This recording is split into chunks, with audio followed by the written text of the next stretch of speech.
Welcome back to Connection Program. This is Lesson 5, Making Observations. Being observant is a big and important part of being a good conversationalist, particularly in the beginning of conversations and keeping things going.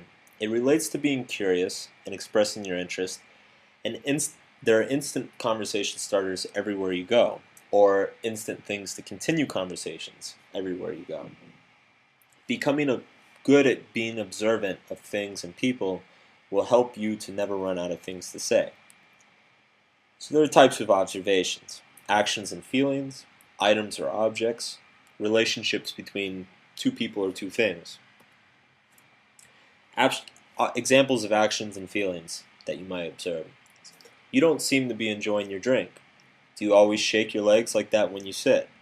You didn't seem happy to take that phone call. You look like you're in a hurry to go somewhere.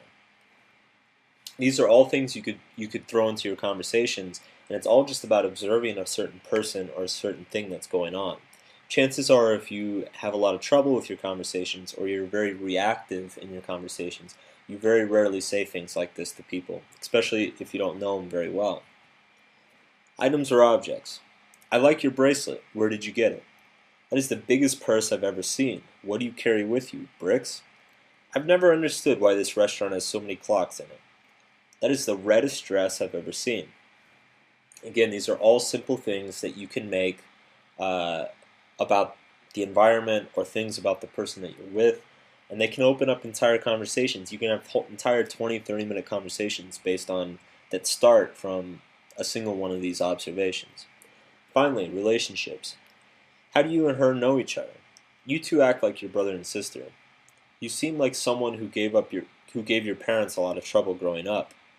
I'm sure all your ex-boyfriends hated it when you did that. Again, just a few examples of how you can incorporate how two people know each other or feel about each other into your conversations. And then notice that the other person doesn't even have to be present. She could mention something about how she ran away from home, and that cause you to make an observation about her and her relationship with her parents. That opens up a whole new avenue of conversation. So your exercise is to go out and make 5 observations in conversations that you have with people. Note any conversations that they create. Note the shift in dynamic once you're establishing the topic. Write about your experience.